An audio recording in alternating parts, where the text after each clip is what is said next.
Well, hello and welcome everybody to the latest edition of the Buy Round Interview Show. Today, we're joined by a friend of mine, one of the best young talents currently playing his trade in the NRL, a man who I think could reach some amazing heights in the coming seasons. Also a person that has looked after me on the... Multiple.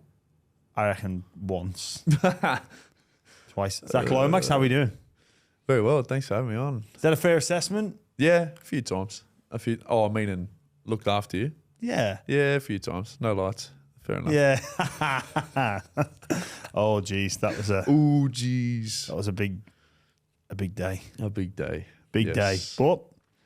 But memories. That's what the young lads are there for, right? To look after the older statesmen. Yes.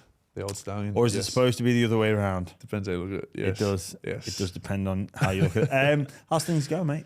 Mate, it's gone really good. Freshened up, went over to Bali, took mum and dad over there, and so good. Yeah, just enjoyed a bit of downtime. I was actually going to go over to America there for a little bit, but just sort of to try and get over there was a bit of a shit fight. So went over with mum and dad, and I know why you didn't go. talk to me. The dollar. You've analysed it from a financial point of view. And Well, gone, that's the thing. You know, you said old boys look after the young lads. Yourself, Jeremy Lattimore, you's like to pride yourselves on a bit of a guru around the money sense. So you give me the lowdown about not going over there at this point. You know, so yeah, that's probably why I went over there. Yeah. Got a fair few feeds. I could order 2-for-1 meals over there at Bali. You get happy hour, so worked out to be well. yeah, not a good time for Australians to go over to the States. Yes, correct. Dollar is plummeting. I actually went to Hawaii last off season, and wow, $22 every morning for 2 coffees. You like your coffee too? I do. Yes. I do. What else has been happening in the off season? You were in and around the Australia squad. Yeah. You enjoy that? Unbelievable. Yeah, I've been fortunate enough to be a part of the PMs a few times now. I think that was my third game, and a second time in PNG actually. So just to be able to be amongst like the caliber of players is, you know, I love it and I feed off it, and you know, you take so much every time you go in there. You're just like a sponge. You soak up and you ask questions, and you know, you just see how the best prepare, and you know, I'll take that back to the Red V, and obviously Dozers, Benny Hunt's in the main squad at the moment, so yeah, they've got a big game this weekend actually. Yeah, against the Kiwis, it should be good. Who wins that, you reckon? I reckon the Kiwis will get it. Jesus, didn't they? Jeez, they had a good performance last game, didn't they? They did. Tough game though. But then they'll play each other again in the Yeah, final. of course. Yeah. But I reckon the Kiwis will get it this week. Just personal opinion. But yeah, when's the dreaded day one? Funny you say that. Actually, when do you reckon? When would you say I'm back? To training. Yeah, when would you say? November the 1st. Yep, back. So Wednesday. Yeah. I think I was supposed to go back end of November. Around the Oh, you're trying to count the PMs as not time off. Nah, I think I was back. No, but I was just like, yeah, we're back November 1. So I was originally going to go back, but I thought I'll just be at home doing nothing anyway. So the rest of the crew goes back. Thought you'd get a bit longer? Nah, well, my date was originally, I think, the back end. It was the back end of November. Yeah, my date was, but You're just going to go in early. Good on you. all the other boys are going in. So I've con Blocker in. He's going to come back with me on the 1st as well. Getting Birdie to come back in. I think big Frankie Molo. I think his brother Mickey and got Jaden Sewell in there. So we've got a few boys coming back. It'll be good. Well, Matt, I think that's a really positive sign for the Red V that you've got that senior group that are wanting to go back in earlier and get the work done, get an understand, because there is going to be a big change. Of course, yeah. I think for me it's like, you know, we obviously need a lot of improvement at the Dragons, and for us to come back, I mean, you know, there's no answers. But I know it starts with hard work, and so to get back there day one, you know, it can only be a positive. You know, so it's there obviously needs to be a fair bit of change there, and Flano's come in and he's implemented obviously a lot of that at the moment, and I'm confident. I'm real confident that we're going to have a big season, and just to see the results not go our way, but this year but the effort that gets put in, like at the Dragons, obviously we've been bashed from pillar to post through the media, and it's what comes with it. With I guess a rich history at the club, and there's been so much stuff going behind the scenes. But mate, the boys are unbelievable. Like the lads, it's such a good crew there.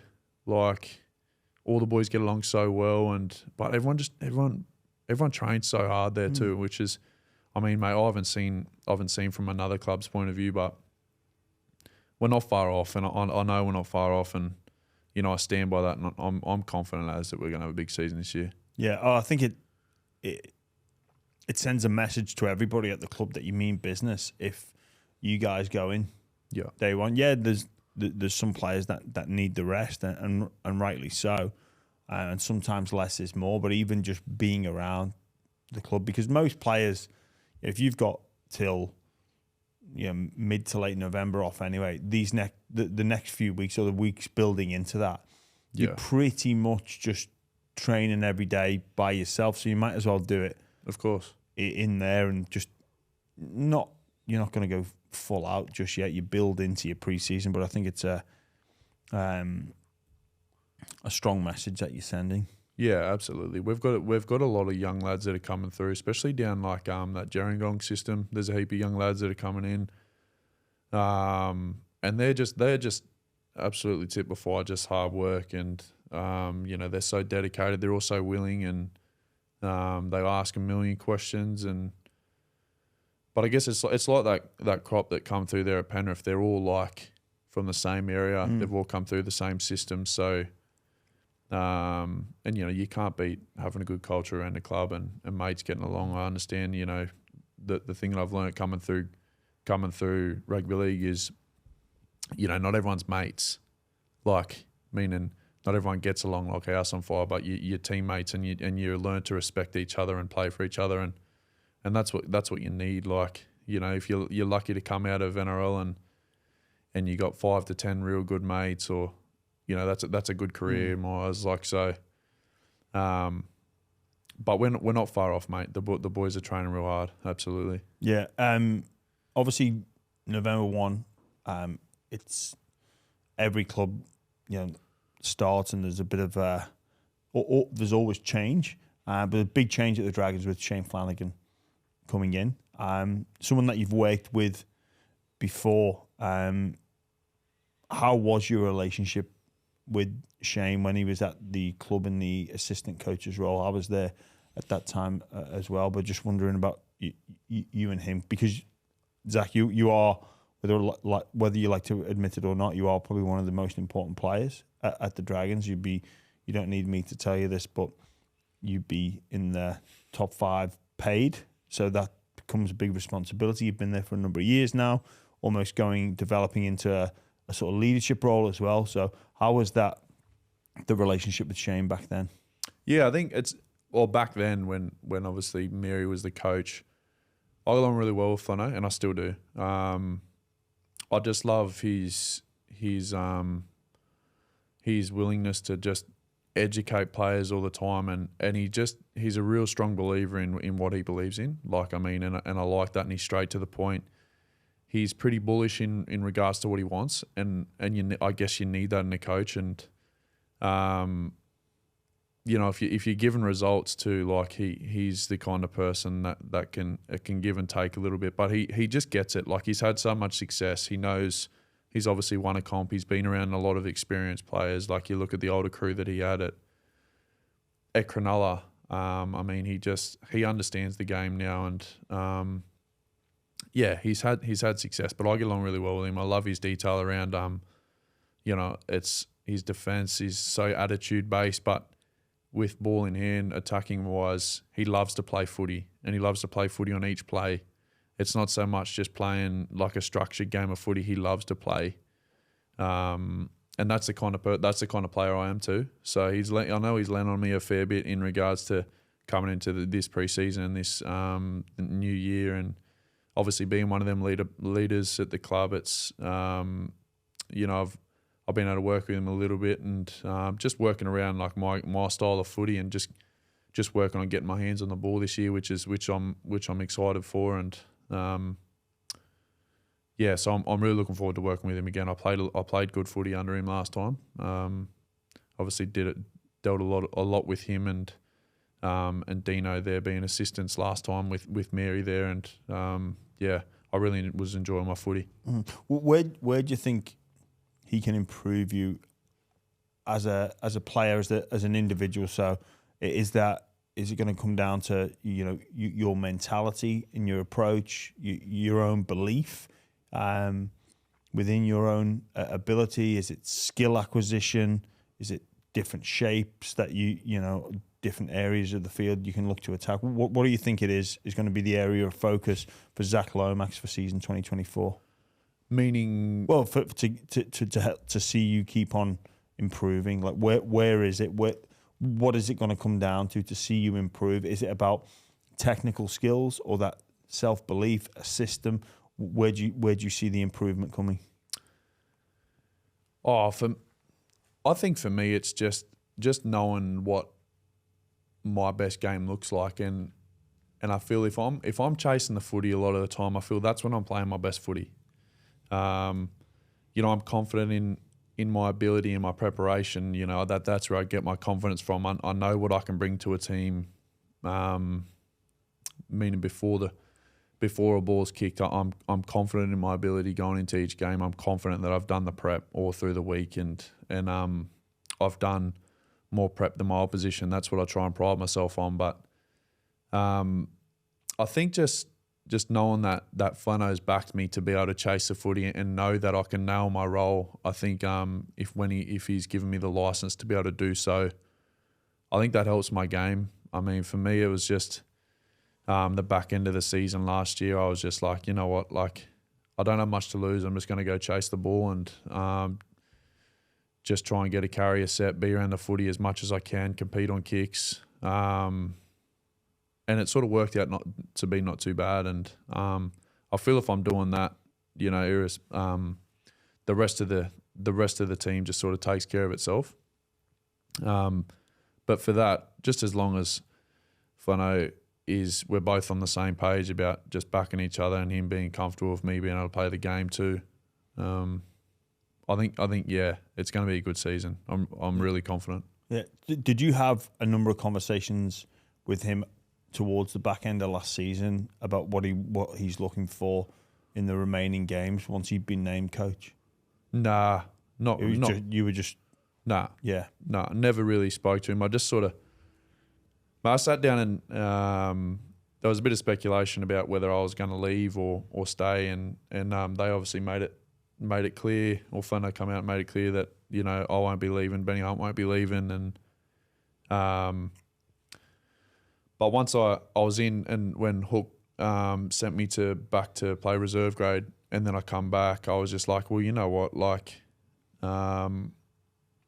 I don't sort of have too much to lose. I'm just going to go in there and compete on everything, and what comes of it. As long as I'm going out and I'm just enjoying my footy, and I felt like I was playing better footy once I come in. I just wanted to go out there and just compete on everything and just know, like, just get through every set. I just tried to get my hands on the ball every set. Line speed, I just tried to lead my line speed and just compete on kicks. Mm. You do that really well where you compete on kicks. I think it's a real highlight, and it's just an attitude thing. Well, it really is. To see the ball goes up and you don't give that catcher an easy ride, and often you come out the other end with the ball and you make a almost not a defensive kick, but a bit of a just a set finish kick.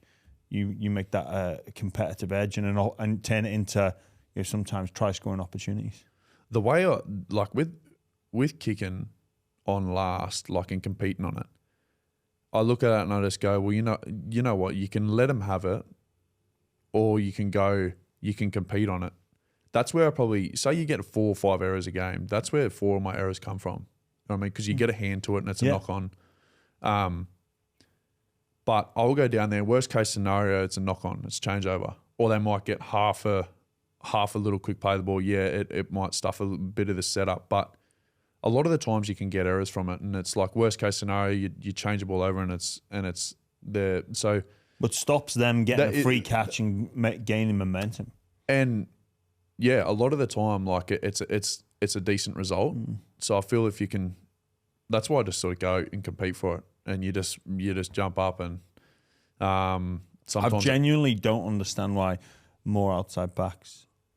Well, I think it's just a confidence thing because they don't want to make an error. But I'm just like, you know what? I'm going for it.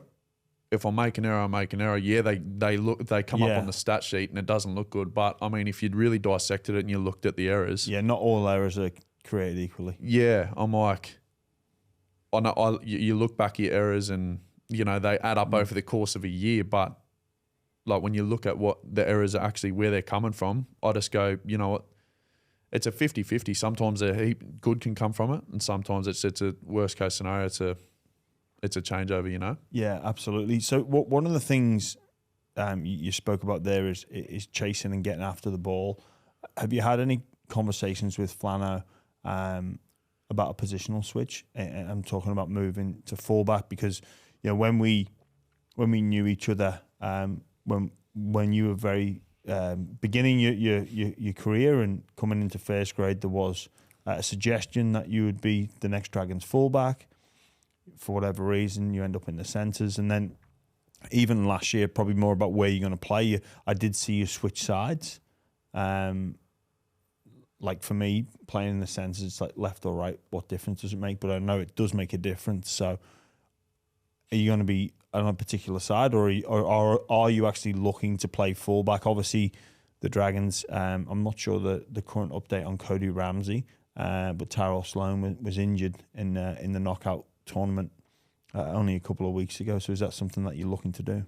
Oh, I'm looking at wherever Flanagan wants me to play, I'm willing to play. But has he had any conversations? Yeah. So we have spoke about it, and he wants me to he wants me to do a fair bit of training at fullback, just about getting some early pill. Whether they play a lot of. So if you look at like Cronulla's shape, how they play a lot of swing shape, and you look at Will Kennedy and Ramey and Talakai, how they swing, same as Warriors, they play a lot of swing shape, how they're real tucked, which it just allows, the defenses are a lot tighter with it, but it allows the your one, your three, your winger to just have more time with ball in hand. So I think we'll probably play a little bit more of that shape. But he just wants me to be on at fullback, to be not saying that I'll be playing fullback round one. I mean, Sloaney's at fullback as well. So, but I think it's just about bringing me in the game a little bit more. So you look at like the Tommy Trbojevic who is playing in an Origin series, like how he's on that swing shape as well a lot of the time. A bit of a license. Yeah, so you don't have to hold your edge. Yeah, that's exactly right. Because that probably a bit, all the swing shape stuff, it can get lost on, with all due respect, the average listener. It's a bit of a license to go and go and chase a ball and not be, okay, I'm playing right centre today, but I don't have to go and hug the touchline and be ready for a shift to the right. I can actually go and chase the ball a little bit and get after it. Yeah, absolutely.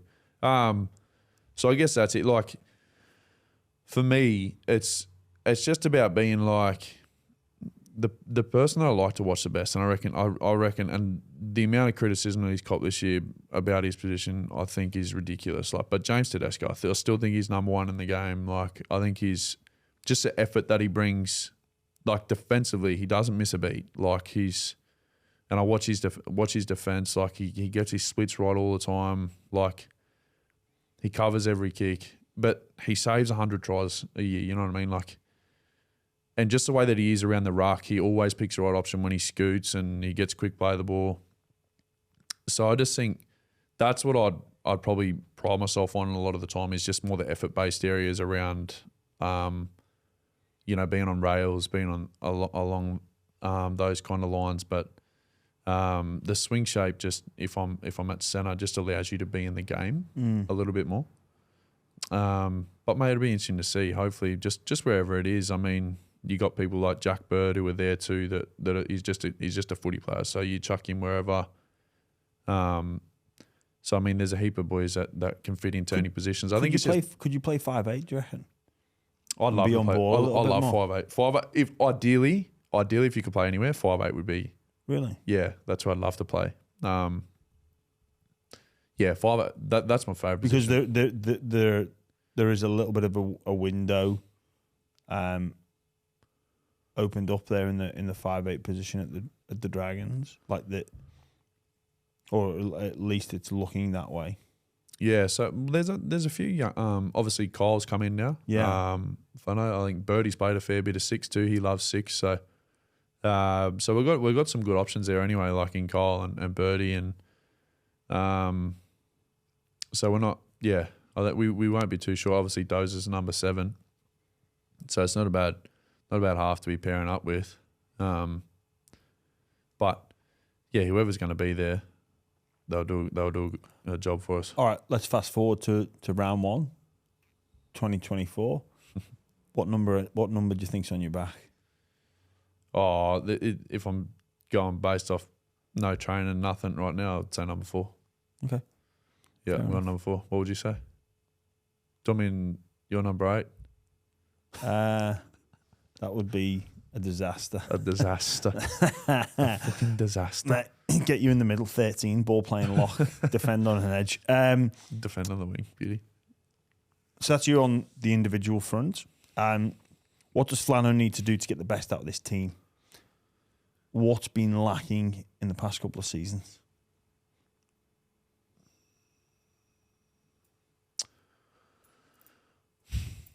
I think he's just got to instill. I look at our roster and there's so many good players around. I think he's just instilling belief but doing it his way. I mean, doing it his way. We're coming in and being a Dragons coach. It's at the Red V. It comes with so much external pressure and you know you've been there and you've seen it. I think it's just doing it his way, being himself, and whatever it is, us as players. And from a leadership point of view, we just got to buy into it. Whatever it is, I'm willing to do whatever it takes.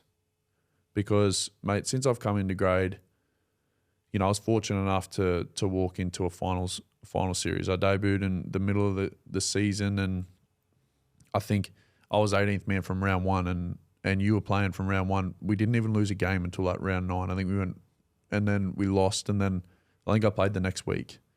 And then I broke my hand and then come back, played the last game against Knights, and then the next game was a finals game. So I've pretty much walked into a final series when I debuted, and it was the best feeling ever. And then since then, mate, we've won fuck all, to be honest. Mm.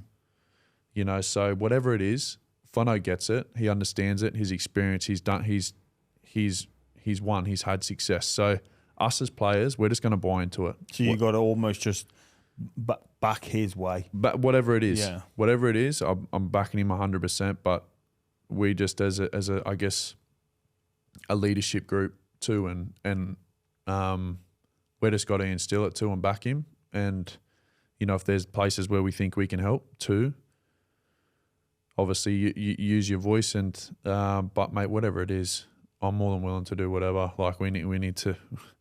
You're just sick of losing, man. Like you know what? Like, do you think the Dragons could use the naysayers and the negative press as a bit of motivation and a bit of part of their ID? No one likes us. They can't wait for us to fail. Yeah, I've got no doubt. You've got this ID of you know, the joint venture. You know, the club geographically, the players are very spread out. So where do you see Flanagan tapping in to get that connection piece? Yeah, I do agree with that. You definitely use that stuff as motivation. I think he's just trying to. He knows what it's like about.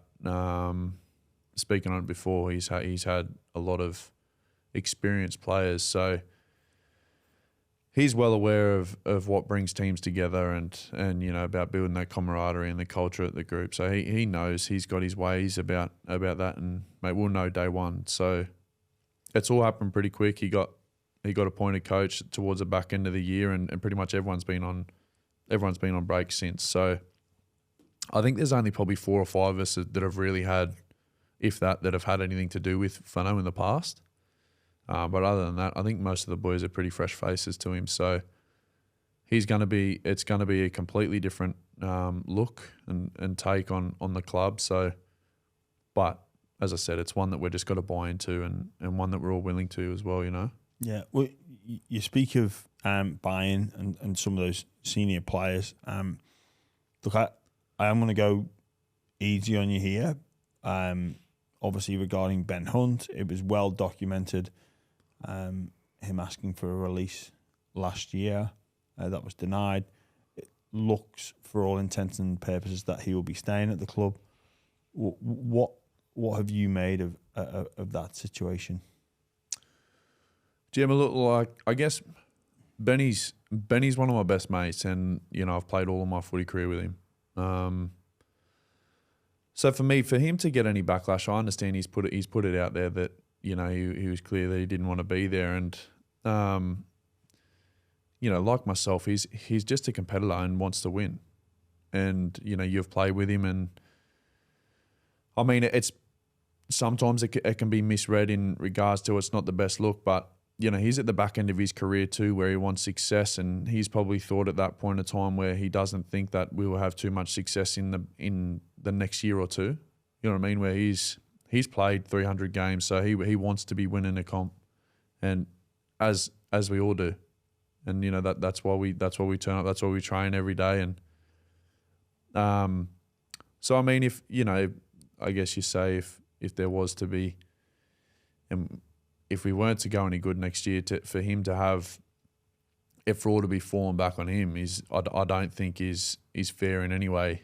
I mean, Benny's proven that he's been and had so much success over the last, and he's played so consistent over the last 4 or 5 years. I guess you know I understand it's a difficult situation, and I don't need to grill you on it, but. Or push buttons or keep going at it. But what I'd probably just ask: are you ready for if the Dragons don't start the season well, that people are going to look for a narrative and they're going to start to look to blame Ben, and then every post game, every the press, the media day that you have. They're going to be coming, and they're going to be pushing people like you looking for an answer. Well, and it's going to be around Ben and his release request that came in season 2023. Yeah, I've got no doubt, and that just comes with the history at the Dragons. There's always speculation. There always has been. There hasn't been one year. But this isn't like speculation. This is like, okay. If the Dragons don't perform, people look for reasons. They're going to blame. They're going to blame Ben. But then, are you as a friend, as a teammate, are you ready to like? Are you mentally ready for that? Yeah, that backlash. We'll be. Yeah, or that line of questioning. We'll be fine. Absolutely. I know whatever's meant to be, it will be. And I mean, those will ultimately make his own decision. He's made it clear that. Well, they've made it really clear that he's definitely going to be there in 2024. So whether that's the case or not, I'm unsure. But I mean, I know Dozer's the kind of guy that will compete the whole 80 minutes. And you've played with him, and he's always been like that. Well, ever since I've known him, ever since I've played with him, he competes like no other, you know. So I've got, yeah, there will be speculation, there will be backlash on whatever it is. If it'll just be talk. It'll be, well, of course. How can you know, Ben's said he wants to go, and yeah, he's staying, but you know how the media can be, where they get a story and they just won't stop grilling you. And even you, who's one of the smarter players that's been around, get it. But I wonder if the the rest of the squad are, because you don't want someone to slip up No. and make the hole even deeper if the Dragons don't get victories. Mate, we'll be fine. We'll make sure that we're winning more games of footy. Yeah, Plain and simple. That's And, the that's the where solution. it comes from. The good thing is no one has given us a chance from the get-go now. So we've got a great opportunity to go out there and play good footy and start well. We've got a young group. Hopefully, I'd imagine we'll make a couple signings in the near future, obviously before we start the season next year. But as I said earlier, mate, I'm so confident. Yeah, good. Obviously, with a new coach coming in, new ideas, it's a reaction to underperforming group and the old coach being sacked. Why were expectations not met under Hook, under Anthony Griffin?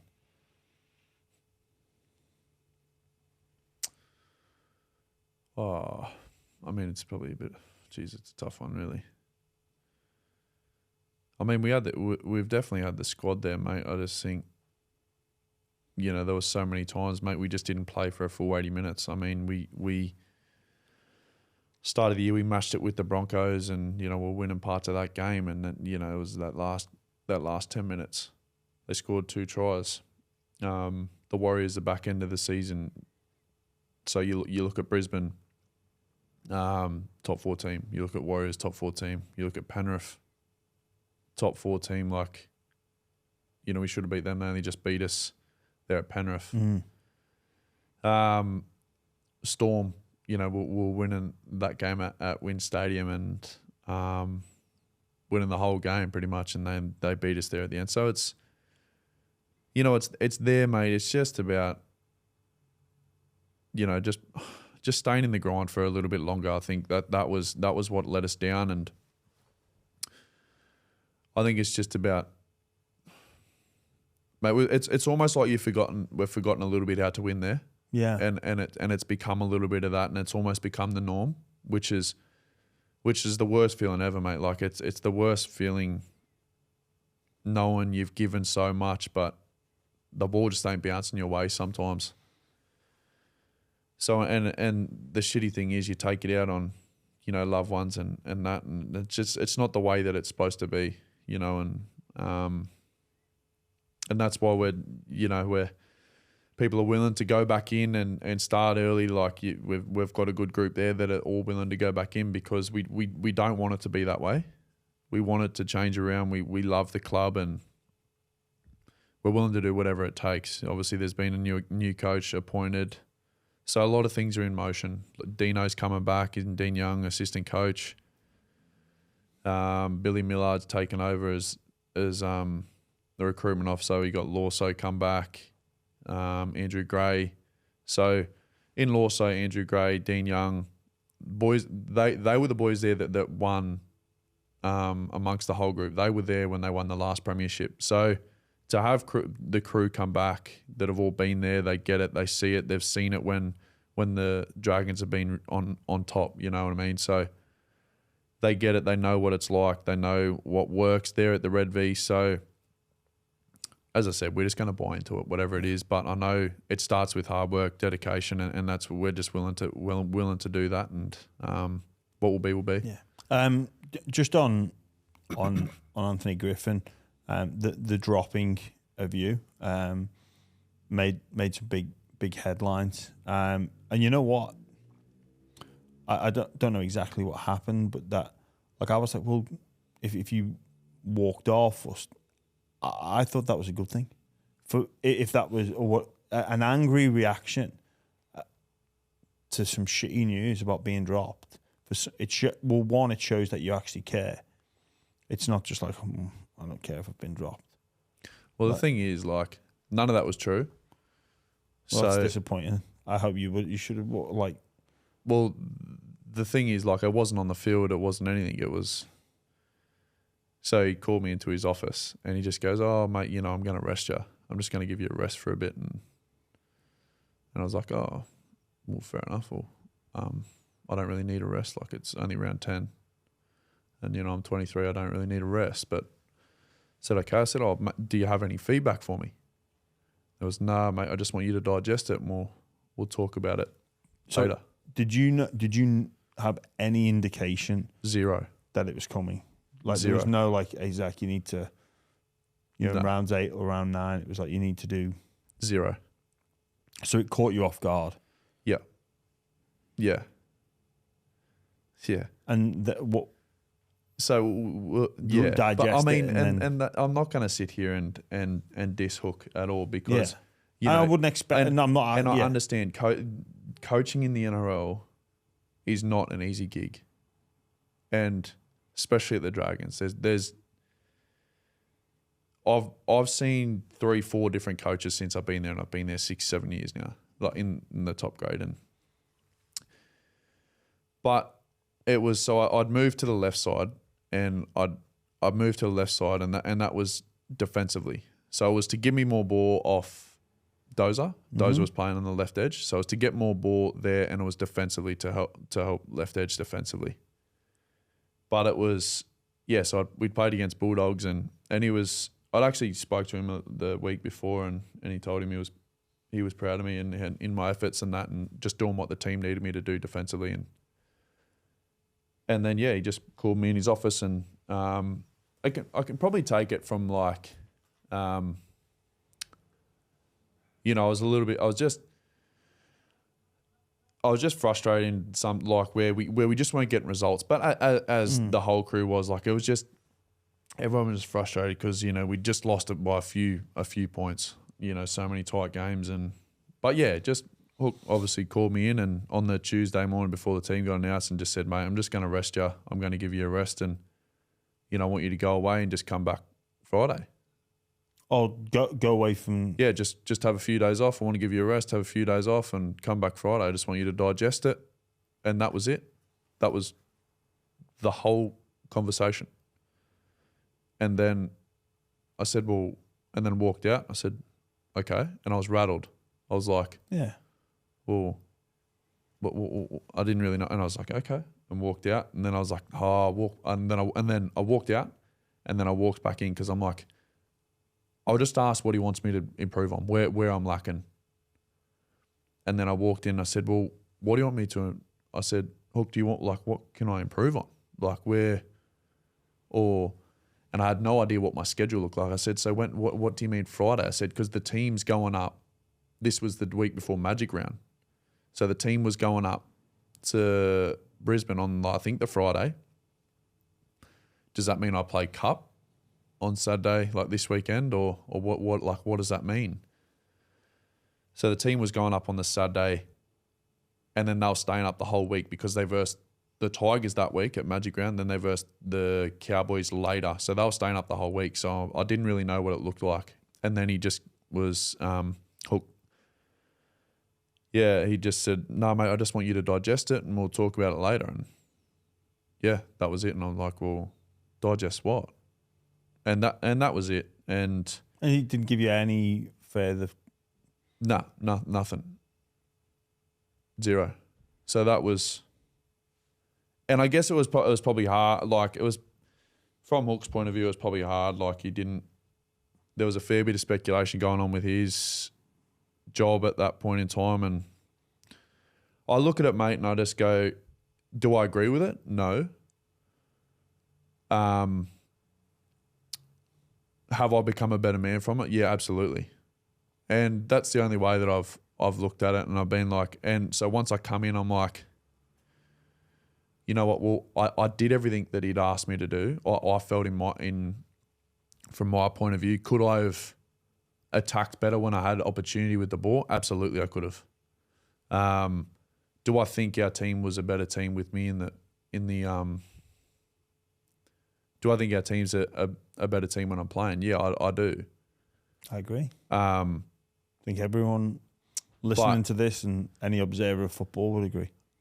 But yeah, when I sort of come back in, I was just like, you know what, like, I'll just compete on everything and just go out there and enjoy my footy and you know, we'll just, whatever happens. So I think, like, to be fair, that it can be seen as a setback, but sometimes players go through that and they need it. I know Josh Morris was playing for the year before I got to the Bulldogs. He played for Australia, and he got dropped to New South Wales Cup, and then it wasn't exactly a good news story for him. Yeah, but he came back a much better, more dedicated, rounded person and player from that experience. Yeah, and that's it. Like, I mean, it's no knock on Hook. Like, as I said, do I agree with it? No, I don't. I just think some greater feedback around. Like, and, okay, Zach, this is what I'm looking for. Yeah, like we ended up when I come back in. We ended up. I think it was a Friday just before he left. We ended up coming back in and we spoke when I come back in just before they left, and it was just about not nailing. I wasn't nailing the opportunities when I had with the ball, like catch pass with the ball. There was a few missed opportunities and errors. Like I'd given too many errors away. No, I was on the left edge. Oh, right. So you went. There was no errors from there. Do you know what I mean? Yeah. So it was just, yeah. So but I mean, it comes with trying to make decisions, and I mean, Hook was under a little bit of pressure there at some points, and you know, it could have been seen as the right idea from him, and it was what obviously thought it was, but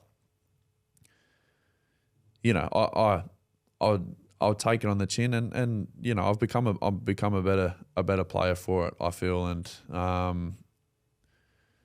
yeah, this year I'm just looking to, mate, we just need to be playing finals footy. That's it. So, but did I enjoy my time under Hook? Yeah, I did, and his wife Helen, they're beautiful people, and you know, I got along so well with them, and you know, I've had so many good memories there at the clubs with him and at the club with them guys. So, you know, I'm sure he'll end up coaching again soon, but mate, I guess you're just on to the next. We're just trying to win again, and yeah, big season next year. Look, I wanted to just touch on that a little bit, because it is important that you move forward, and plenty of players go through those setbacks and they can't quite understand it at the time. But you know it goes one of two ways, doesn't it? You either kick stones, sulk, or you actually react, and I think we saw a reaction from you. It got the intended reaction, or the one that you'd hoped to see, which I think was clear. Yeah, no, absolutely, and I feel like, you know, I'm the kind of person that you know wanted to be there for my teammates as well. So like, to see them and not be able to be out there that next week, and you know, we lost against the Tigers, and then like it's just so hard to. It was hard to watch. Like, I mean, and I just know like how hard it would have been on the boys to go up there and you know, lose that game, and then against the Cowboys, like I was just burning watching it, and knowing that I couldn't be there and help. That's the thing that eats at me the most, you know. So, but I mean, everything happens for a reason, mate. I'm a believer in that, and you know, it was just like, yeah, a positive out. I got to go back and see my family. I don't get to see my family all that often. You know, they're back in Temora, so got to go back, got to watch my brother play footy, and it was good.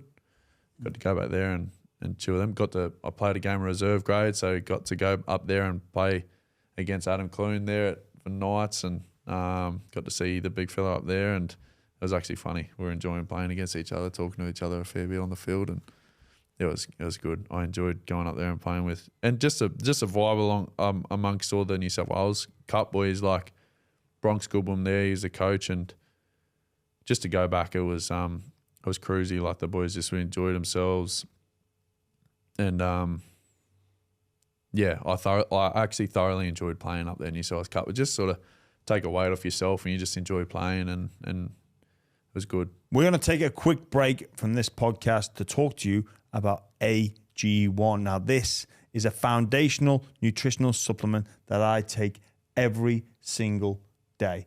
There's a lot of stress, a lot of noise around there. Nobody knows what exact supplements to take. A whole cocktail, sometimes. That's what it feels like you need to. But AG1, Charlie, take care of it all. That's the thing that I love the most. I've cleared out my cupboard. I've now just got AG1 packets on the shelves, and I love it. I have it every day, nice glass of cold water, and it's really helped me with my gut health. You know, that's something that I've sort of struggled with over the years, and so it's really improved me, that side of things. I feel like I've got a lot more energy, and I know it's been really beneficial for you as well, Jimmy. Any athlete knows the benefit of micro habits, and this is one of those. You just get a small glass of nice cold water, 1 scoop of AG1. It seems like nothing, but over time, the effects build up, and you will feel the benefit. Just like I did. My gut health was all over the place, and this was the best way to start. I started taking AG1. It's got all the key ingredients that you need, the vitamin C, the probiotics, the prebiotics, the zinc, everything that you think you need. The team at AG1 have formulated this supplement to take the stress out of it. All you need to do, the micro habit, every single day, and you will get the results later down the track.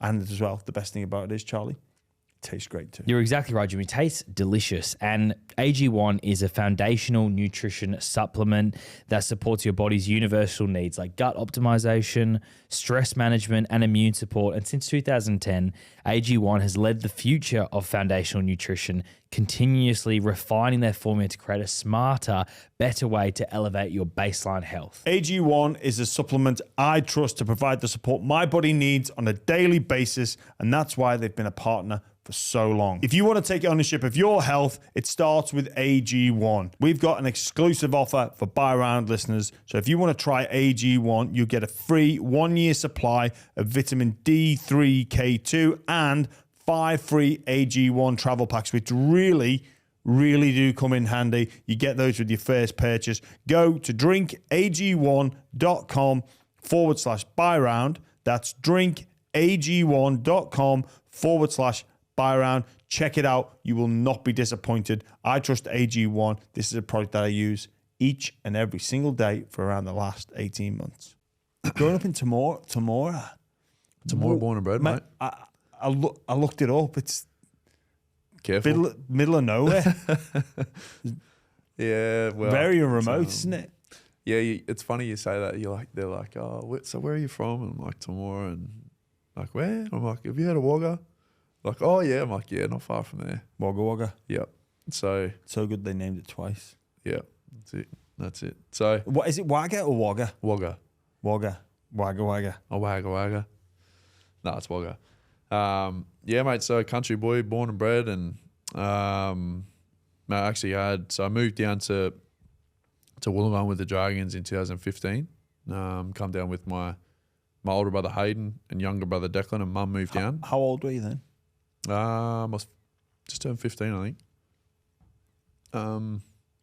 Yeah, just turned 15. My little brother come down, and Hayden, my older brother, who was training with us as well, and obviously mum come down as well for the first 2 years, and then she moved back, and it was just Haydo and I, and so we were there, and I'm going into my 9th year next year in Wollongong. It's flown. So fortunate enough that mum come down, and mate, you look at a lot of country boys who come down or from all over the country. And a lot of boys get homesick, but thank God mum and dad were willing to. They sacrificed themselves, and one come down. Dad was down all the time, like would drive up all the time. Because what's the drive from Temora? 4.5 hours. So they must like you. Yeah, I know. Thank they gosh. almost say they love you. Thank gosh. It's a long way to be driving. Yeah, I think I'm the favourite, to be honest. Oh no, Declan's probably the favourite. Then you got to go back as well. Yeah, and then not only getting there, you got to go back. Yes. So, mate, thank God they come down and mate played played Harold Matts the first year in 2015, then 2016 SG Ball. That's when I was, it would have been 16. and then 1 year at 20s, and then grade the next year. So it all happened pretty quick. I was lucky enough to debut when I was 18 with yourself, and so yeah, the boys that were in that group there when I first come in was unbelievable, and that was absolutely the best Dragons team I've probably been in since I've been there, and had the best time, and there was some absolute characters in that group, and holy, geez, we had some laughs, didn't we? We sure did. But before we get into that, I want to get a bit more into life in Temora. Like, how do you end up getting picked up by the Dragons if you're in such a remote area? It always boggles my mind, some of these, because there's a lot of players from these sort of remote country towns, and just like I often wonder about their pathway into grade. Like, how did you initially get picked up? So it's actually, it originally come from my brother, really. So Haydo, he got picked up earlier, and when he was 13, we were playing a school carnival, and Brian Keegan, who's the recruitment officer at the Dragons, does a lot of all their country stuff. So he was at we were just playing a school small school sort of tournament in Dubbo, actually, and we were there, and I think I was 12, Hayden was 13, and Hayden was it was in Hayden's age, actually, and yeah, he got picked up there, and it was pretty much the next year. Like, I was playing at Group 9, and I was, I guess, Haydo's brother. So they just were looking at me, and then they ended up signing me a few weeks later. Must have played a half decent game, and just went from there. And then 2 years later, they had us on like a HBU contract kind of thing, and then moved us down to Wollongong in 2015. Sent me to a school down there, and Haydo was going to work, so he was doing his carpentry apprenticeship, so he did that, and I went to school there at Fig Tree High, and the rest is history, mate. But it's you literally couldn't have done it without your folks going we're gonna uproot our life, and no way. And that's the thing. Like, I mean, so many people would say to mum and dad, especially when they were like, yeah, mum's going to move down, but dad's going to stay. Everyone was like, you're mad kind of thing. But that's the thing. Like, I've been absolutely blessed, Gemma, with my family, and they've just given me every opportunity to do what I get to do, and that's why, I absolutely love them to bits. I'm on the phone to mum and dad a million times a day, every day. So, they come down all the time to, like, Dad'll do the drive sometimes up and back in a day. Like, so it's, I've been blessed, and super thankful that they've given me every opportunity to be able to do what I do. And the old cliche, I wouldn't be here without them, but it's so true. Like, I wouldn't. And if they weren't willing to go, one of us is going to move to the Gong. Yeah, of course. And mate, we were never well off, but we never went without as well. So I've been super lucky with my upbringing, but not that we had a shitload of cash at all. Like, mum's a hairdresser, dad works for Grain Corp, so but never went without. That's it. So that was just all what mum and dad are. It was just all about us. And are they still in Temora now? Yeah, still in Temora. But I reckon dad's going to move down hopefully soon. You're trying to get them to the... Yeah, mum's just got her own business there at the moment. Declan's got his own coffee shop now. Haydo's a chippy back home, and he's just got married to Hayes, who's beautiful, and but I'm trying to con mum and dad to move down with me. I've been living without them for forever. So do they still come to every game? Not every game. Game. Nah. So that was just first season. Nah, because they used to come to me. I'm sure I could. To them, they were pretty much at most of your games then. Yeah, and mum, especially the home ones. Yeah, so they try to come down a bit. Well, mum grew up in Wollongong. And I've got a fair bit of family in Wollongong as well. So mum's sister and all of her family live there, and mum's dad and dad's brother and his family live there too. So I've got a fair bit of family there as well, but yeah, I still wouldn't have been able to come down without mum and that being there too. But they come down a fair bit. It was actually funny. I remember telling you when I was first in grade, yeah, mum and my gran just loved you, and it was I don't know why. I seriously don't know why, but yeah. So they insisted on getting a photo. I remember it. I remember. I'm like, I can remember getting that photo. Yeah. yeah. They insisted. I'm just like, seriously. But anyway, it worked. It worked out to be good. They've obviously got good taste, mate. Yeah, it depends. Yeah, depends how you look at it. It does. It does. But yeah. No, it's super grateful, mate. I love them. Love them to bits. Yeah. That's why you do so much when you take them away. Yeah, well, stuff so like that. It's cool, man. It is. I know it's yeah, it gives you a buzz when I talk about them, and you know, I feel like a bit of a selfish bastard sometimes when I got some mates that have, you know, single parents or some that have had mums or dads pass away. You know, I feel a little bit selfish talking about them, but you know, I'm lucky, very lucky. Yeah. Yeah, That's good. Mate, you speak there about coming through in 18. We did have a. She was pretty ruthless. There was no one holding back too. It was good. It was good fun. It was very good fun. It was very good fun. I actually spoke to Gaz. He's coming back over too. He is, yeah. Yeah, so I'd say he'll probably crash at one night. Who knows? He's coming down to Shalabi, he reckons. Yeah. He was a good fellow. It was sad to see him hang up the boot. It's been a great career from Gaz. Isn't it what? Yeah. Yeah. What was it like for an 18-year-old coming into that group? Oh, I was nervous. I was nervous going to train every day. I remember it, but I just was like, you know, I sort of I guess I come in with a little bit of, a little bit of hype really, and it was. So the boys just jumped on it. Oh man, we couldn't wait to put you down. Like that was. So the boys just like, without sounding like a knob, like the boys just jumped on it straight away and they come at me. But it was all good fun. It was all for a laugh and it was all a good time. And it was just sort of, it was me and Fat Guts Laurie that just got tortured all the time. And it was so funny. I mean, and me and him talk about it today. We're like, I reckon. Because, mate, since you've been there, there's only sort of myself, Block, Jack DeBellin and Benny Hunt who are still there. Yeah. The rest but you know what, mate? Football clubs turn over like that. And the rest are, yeah, so since 2018, we're the only ones still there. And it's like we look at it and we're like, I think we're the last bit of that crop that come through that just got hammered, like when you come into grade. Because it was either he was either copping all the shit, or it was me copping all the shit. Poor old Blake used to get a lot of. I do enjoy watching him play. But now he's the best. We're like two peas in a pod, and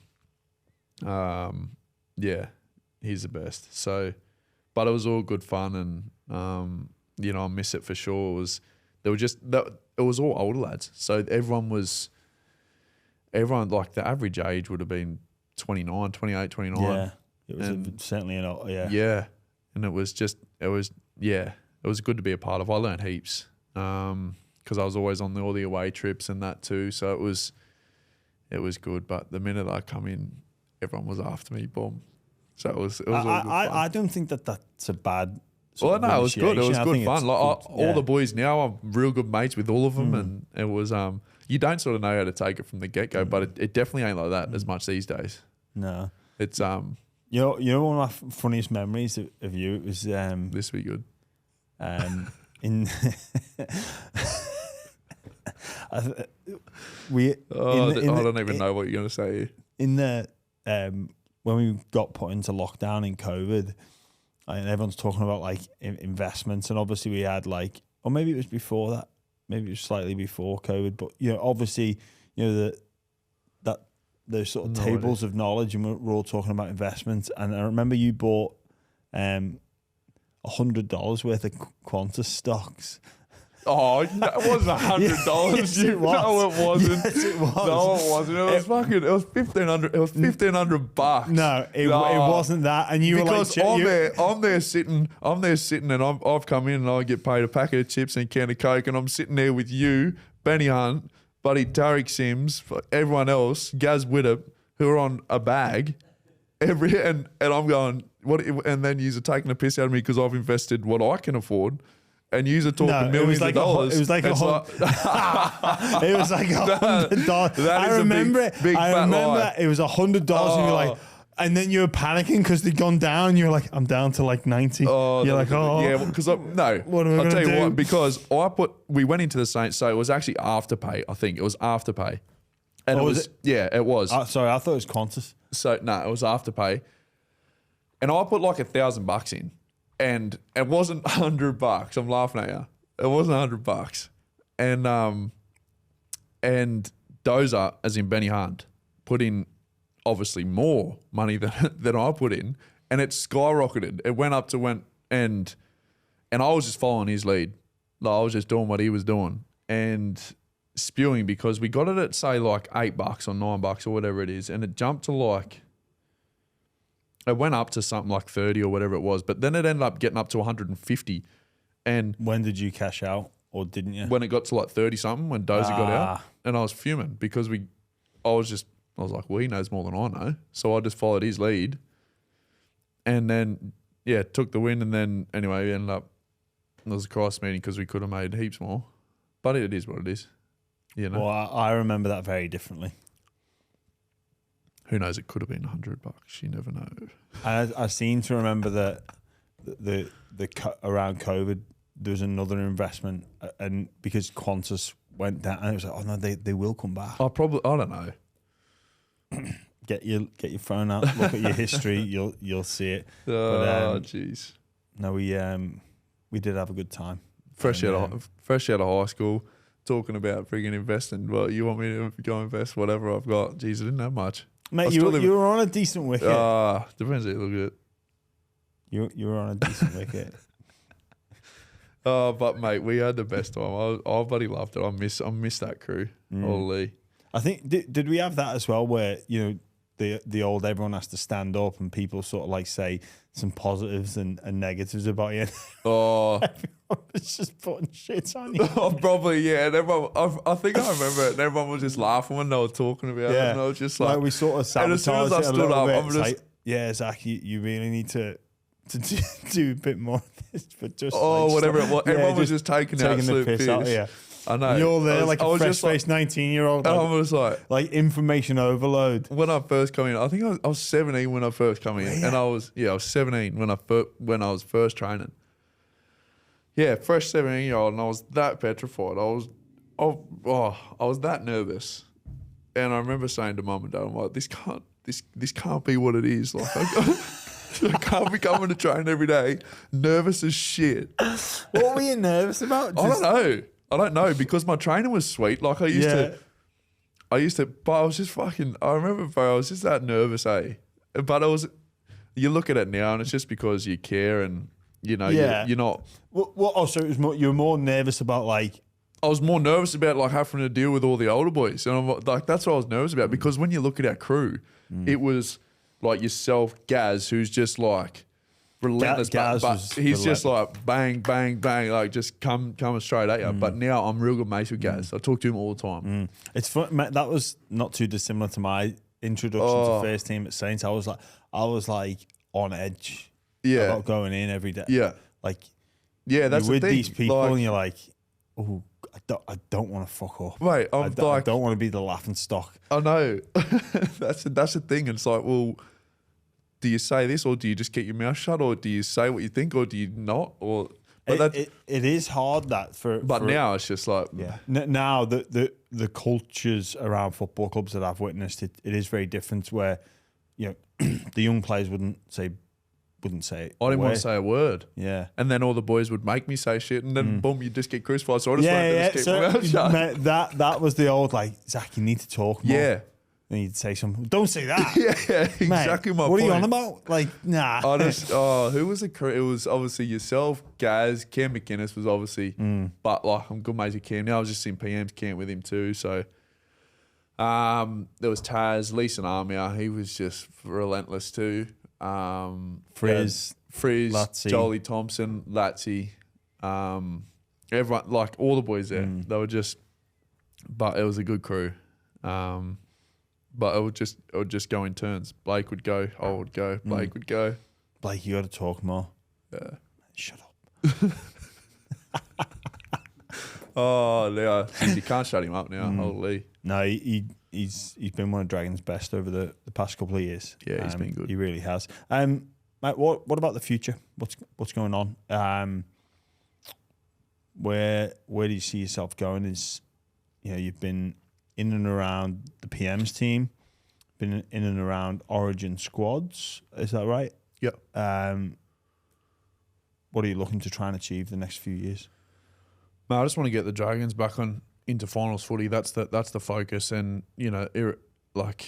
with that comes individual honours as well. So everyone that plays footy nowadays wants to play rep footy. Well, forever, everyone that's played footy, they want to play Origin footy and they want to play for their country. But mate, I just want it. My pure focus is the Dragons, and that's all I care about, and that's all I want is for our team to have success.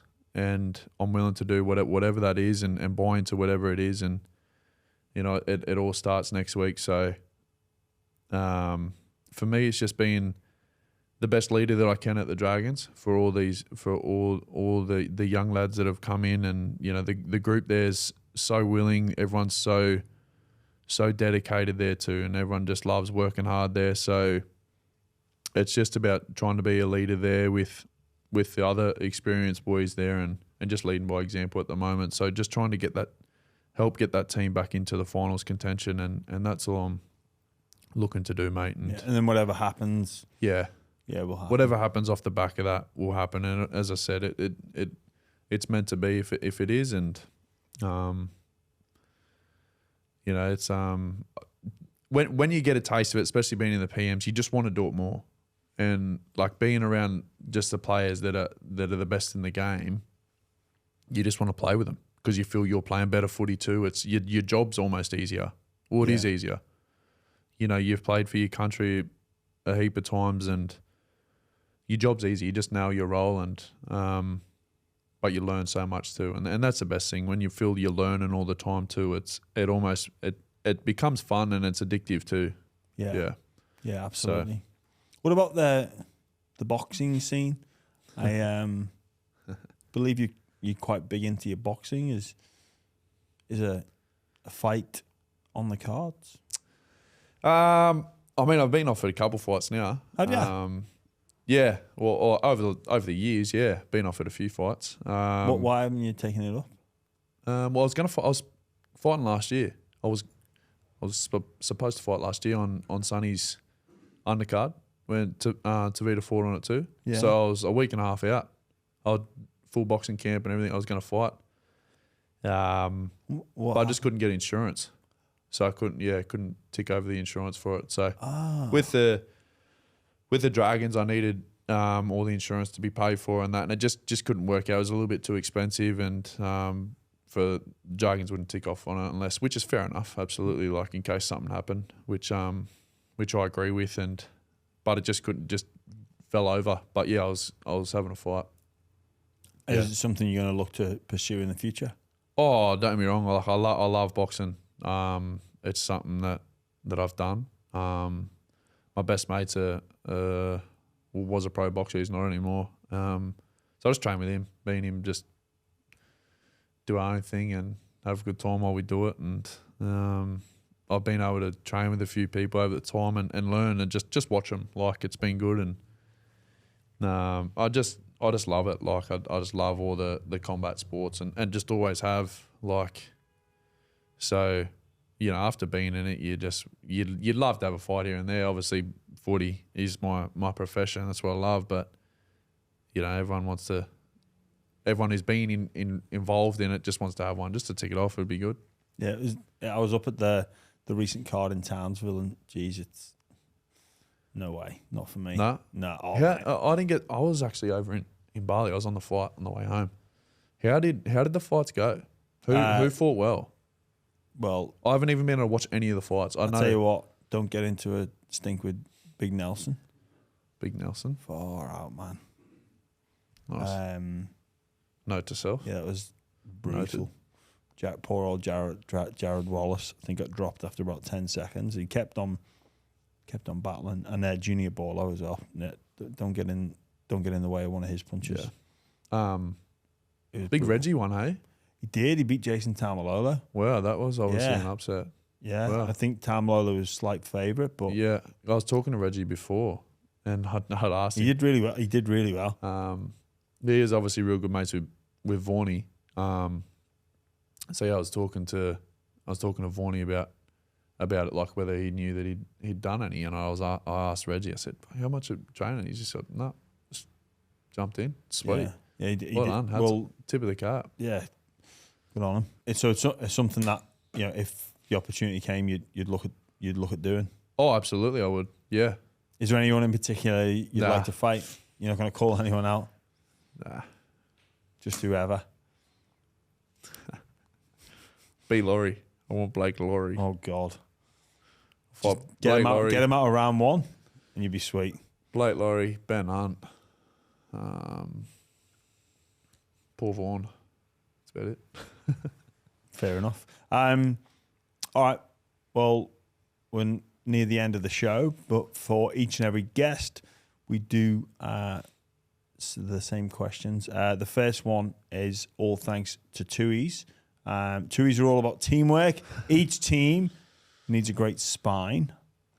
So can you talk to us about who you'd pick in your dream spine? There's no rules to this. It can be people that you've played with, played against, or admired over the years. I was thinking about this question yesterday, but I'm like, do I have to pick a spine? Can it just be a few of your players that you've loved? Zach, Because I was trying to think of it, and I'm like, no, Zach, no one's ever asked this before. No one's ever requested this, and I'm not going to grant you special permission okay, because, right, my bad. and also you should have messaged me and said, "What? Okay, Yeah. no, it's your show, it's your rules. It's fair enough. It's your day. Thank you. Your day. It Your is. rules. It is. Fair enough. You know you are the first person to ask. Well, for- I was just thinking, because everyone talks about who their 7 and their because 6 is. that's the spine, isn't it? Yeah. It's not called Dream Centre Partnership. It's called Dream Spine because that's what Tooheys are all about: teamwork. And that your team, you need the spine for the Righto. team. Righto. Not your dream backline, not your Righto. dream forward pack. Are you done? No, I'm not. Go one more time. It's not your dream person playing outside you on the wing. Mikaravalawa. Come on, give us a 1, 6, 7, 9. Right, 1, I would go James Tedesco. Yeah. 7, I would go Cleary. Purely based on the fact that I was never old enough to watch Joey, watch Lockyer.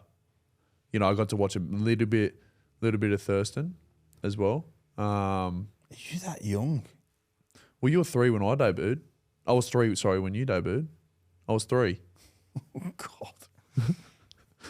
Remember we spoke about this? I was 3. Oh, God. Oh, that's bad, isn't it? Um, Mind you, it did debut at 17, so it's not that bad. I'm going to go I'm only 9. 14 years old. Yeah, true. Like, it's not that bad, really. 9. I'm going to go a bit left field. I'm going to say Dozer. Hunt at 9. Okay, that's... And 6. I'm going to go Cherry Evans. What? Cherry Evans. Cherry Evans at 6. Yep. So you got 3 7s in the team? In your dream spine? Yep. Okay. So you've asked me this, and now you're coming at me with what I've picked. I know, because That's you know that's what? who. That's I know, but that's that's me. the most difficult answer to with the most. Teddy at 1, Ches at 7, No, Ches 7 or 6, same. it's not. It is the same. It's not. This has been the most difficult segment. Tedesco at 1, Yeah. Ches at 6, Claire's at 7, Dozer 9. Done. All right. Well, I'm going to accept the answer. Whose has been the best spine that you've had? Who's picked the best spine? More in today's game, because I'm going with people who I've sort of played with. No, I'm going to accept it. I can't be judgmental, but And I go based on that. Obviously, I play with Dozer on the regular, yeah, so I know what he brings. But if I went like Teddy, Ches, and Cleary, if I went based on their all-round game, mate, you don't need to justify it. I think I do. I think I do, yeah, because you're completely disagreeing with me. You have disagreed with me from the get-go. Look, yeah, but you came in, you didn't want to do a spine. What did you want to do? I don't know. What do you mean? Well, you said, does it have to be a I spine? was just going to go 4 of my best that I've loved. Well, you basically Because- have. You've not listened to instruction about it being a spine. You didn't, and then you just picked Righto. four players. Next question. You've just Hold picked, that up. You've just picked they're 4 players. They're my 4. Yeah, you've just picked 4 players and loosely fitted them into a spine. Like, imagine if you asked me and I was like, Ches has played 6 for Origin. Yes. oh God, Zach, I'm gonna have to accept it. I am. Okay, so big thanks to Tooheys. That's the best spine in the game. Dream spines, they make the team work. Tooheys are all about teamwork, so big thanks for them for partnering with us for this segment of the show. So we've got James Tedesco at 1, Daly Cherry Evans at 6, Nathan Cleary at 7, and Ben Hunt at number 9. It isn't a bad spine, to be fair. A lot of representation from the 7s, but that's okay. But that's okay. It is okay. I'm going to let you off. Zach, if football didn't exist, or you hadn't made it, what do you think you'd be doing? Oh, Gemma, this is probably the hardest question to get asked, I reckon. It shouldn't be. It is. Well, if you I guess, if you think that's a tough question, From being from Temora, it's always just been sport, and it's been that's all it's ever been. And all I've known is rugby league. It was always rugby league. You're playing cricket, you're swimming, you're doing whatever. And it was always out, but I always wanted to play footy, so I never was ever thinking I'm not playing footy. So like to feel like you're gonna have a backup. can you just answer the question? Well, It's not a backup. I don't know. That's the thing. I know, but it's not what you know you'd be. It's not what you think you'd be doing. Just say something in sport. Let's do that. Doing a podcast. Far out. I seriously don't know. I know. I'm not asking you to confirm it. It's not a right or wrong answer. Why You're can't not you gonna- ask the question and I answer it how I want to answer it? Oh God, above. Because it's just It's just this. Okay, you don't. What would you do? What would you be doing? Um, This could be alarming. you know what? I'll save that for when I get see? interviewed on the bar. So, exactly. I'll save it.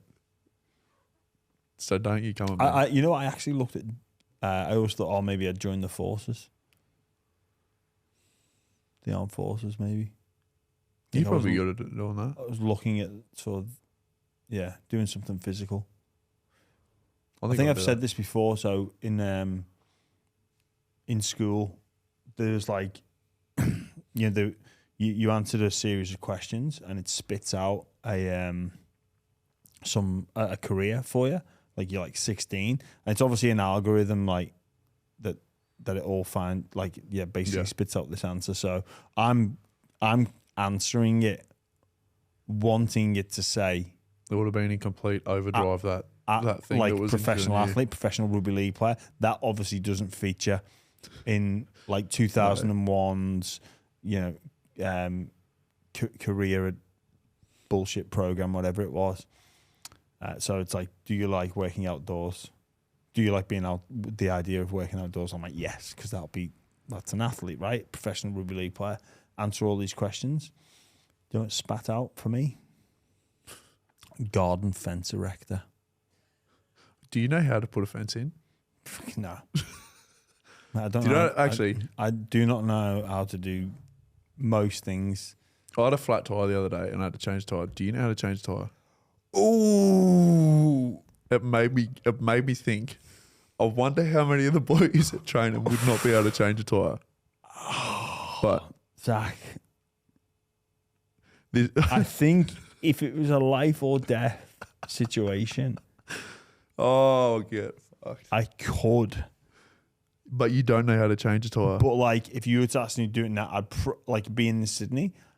Like, I'd probably give up and call a mechanic. Yeah. Oh, James Graham. Yeah, I'd probably give up and just be like, and call. Yeah. Oh, my Plus, I gosh. don't think I have a spare. Oh no, I do have actually. I was in. Do you know what? Not that, maybe about a couple of months ago.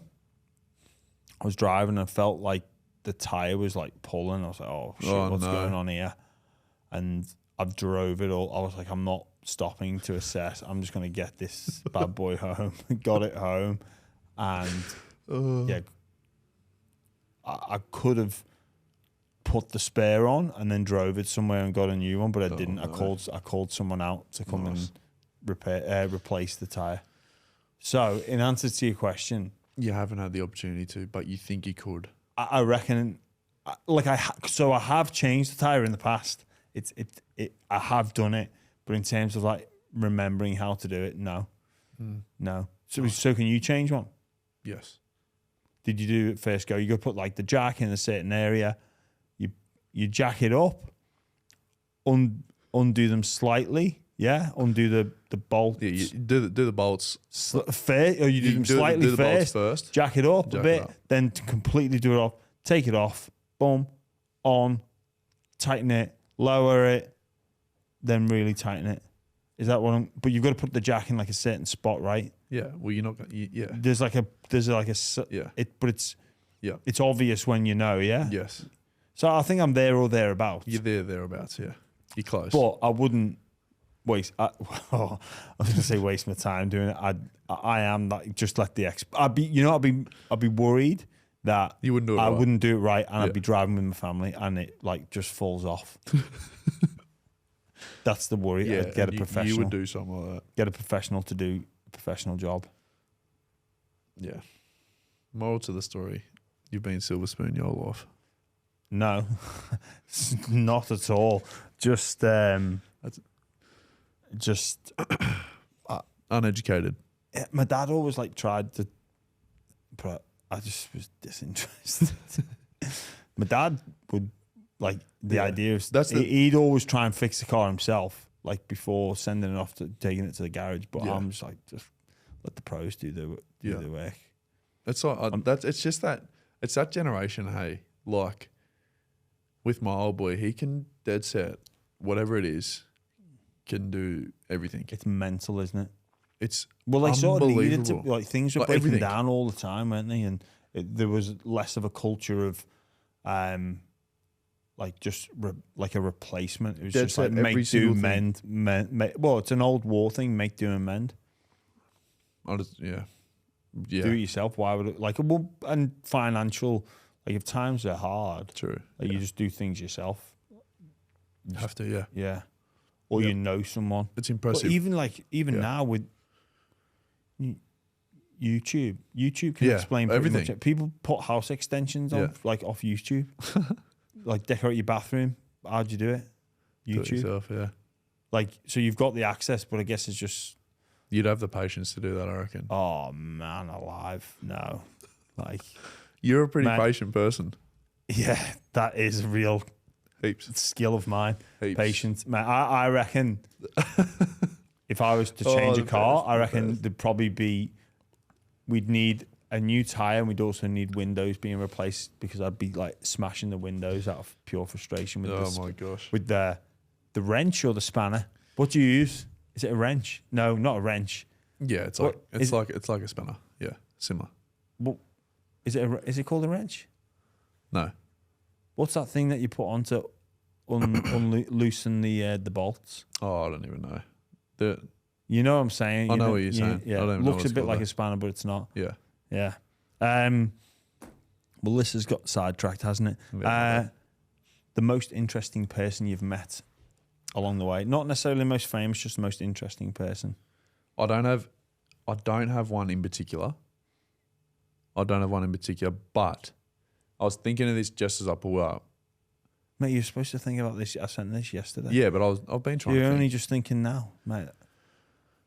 And what I think it is well, I was thinking about it last night, but there wouldn't be anyone in particular. It was even, for instance, when I went over to PNG and I went to say Bali then this was not long ago. Like you go to PNG and you see the people and you see how they are and how happy they are and how willing they are to help and just like, you know, we're so lucky to be where we are and to be able to understand and take back into your life and know how grateful we should be and how lucky we are and just the smiles that you can put on people's faces and how happy they already are with what they've got.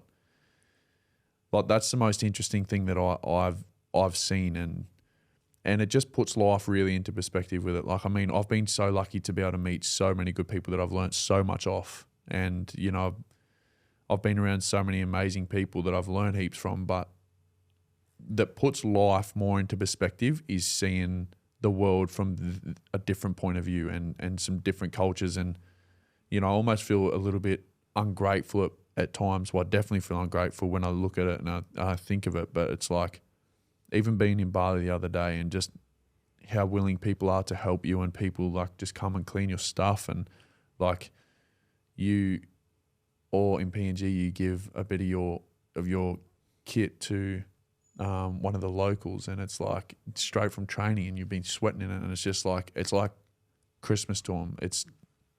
It just puts life into perspective. So, I mean, I probably can't say anyone in particular because I've been able to meet so many amazing people, but it would be more that I feel like that's what I've learnt the most from. I think. Well, that's a really beautiful answer, Zach. But again, if I'm Left field. if I'm being critical, you've not really answered the question properly again. Which is it? It's a bit of a bummer. Yeah, it is. Let's see if you can get the last one to some degree. That's 0-2. Yeah, no, 0-3. You 0 and didn't get the 3. dream spine right. True. No football, you didn't even bother.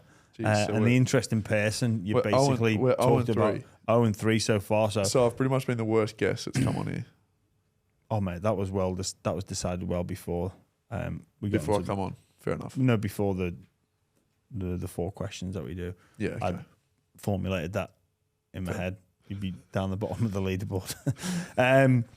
A sliding doors moment that you think about the alternative if that had happened. So for me, it might be I'll look back and think, well, what would life have been like had I not come to Australia? Is there a sliding doors moment where you think about the alternative? I don't really know. Hey. Oh, fucking hell. What? So sliding doors moment. I'm not sort of too sure with it. Like, Do you know what a sliding doors not really. moment is? No, Oh my God. You can change your tyre, but you don't know what a sliding doors moment is. I've never heard of the sliding. Give me an Are example. you joking? You've never heard of a sliding doors moment? No, never. Okay, so Can you give me an example? And then yes, I might I'll be able to just answer give you one in the question.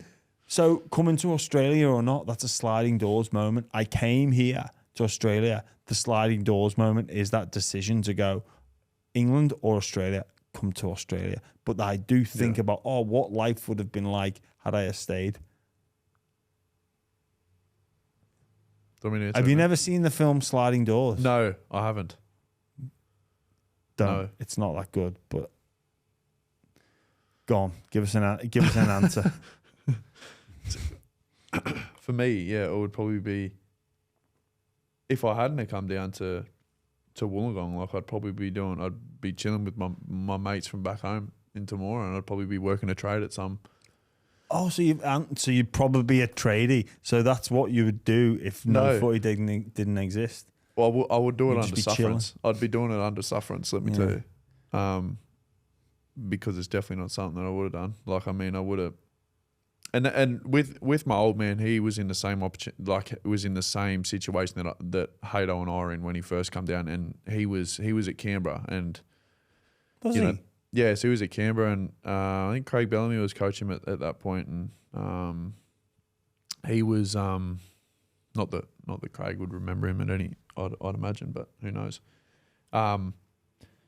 But yeah, that's why he always instills like dedication and hard work, and because he regrets it. He regrets coming home and not staying with it, and so I'd say that would be for sure. You know, if I was to go home when Mum went home, and it was hard when Mum first left. Did you think about packing up and going back, or? Well, not really, because as soon as she left, I was pretty much playing. Yeah. I went straight. I was full time. Yeah. So you can't leave then. Yeah. I wasn't, like, the day that I left school, which Mum was there, I went straight into grade pretty much the next day. And then from then on in, it kept me busy all the time because I was constantly having to deal with your shit and deal with all them old bastards. So it sort of kept me on my toes, and it was good. And didn't really have time to really think about it and contemplate much, did you? No. Well, Zach, I reckon we'll wrap it up there. It's been a pleasure. It has. Let's hope your form and the Dragons' form goes better than how you answered those last 4 questions. It will. Because hey, I've just answered what I thought. Whether you liked it or not, I don't really care. And it's not about if I like it; it's about whether our listeners and our viewers. So like are they gonna not like it? Well, they'll leave a comment and I'll let you know. Thank you. You've sabotaged the last 4 questions. I'll tell you what you should do sometimes. What's this? You should do this. Have you ever seen, and I come across it the other night and it was actually hilarious, this chick that does these interviews. Is it on social media? Yeah, the answer's obviously not. Her name's Bobby Althoff. The people that are watching this will know. You need to watch Bobby some Althoff. of it. I'll give it to you after. But she makes it so she just makes it so awkward, but they're hilarious. Have you seen Caleb Presley? No. Mate, he is. And it is hilarious. Like, I love it. Can you send us a couple? Oh, so funny. Not now. We'll wait until after the interview. So funny. But you should you should do some stuff like that. The boys will be rattled. It sounds very similar to. It makes me giggle thinking It about sounds it. very similar to Caleb Presley. Like, so he funny. is the man. He's so funny. So funny. And I just reckon it could pick off. It could go, yeah, it'd be mad. The boys would just be rattled. They wouldn't know what to do. All right. Well, like I say, hopefully, someone's calling. Do you want to pick it up and answer it? Just in the background. No, Zach, thank you for coming on, mate. I really do appreciate it. I'm not going to focus on the end. I'm going to focus on everything else. I thought it was really good. And genuinely, mate, as a former teammate and friend of yours, wishing you all the very best, and next season and beyond. And look, I sincerely hope that the Dragons can turn things around. I'll be watching, and I think the future is looking bright. And on a personal note, it's great to hear that those senior boys are getting in nice and early. I think it sets a huge example, and it rubs off on people like the person that you used to be. Yeah. Yeah, you were a junior there coming through, and for sure, you have positive influences, and you are that person now. So all the very best, mate, and thank you again for coming on the Byround. Thank you, Mr. Graham. Thank you very much, mate. It's been a pleasure.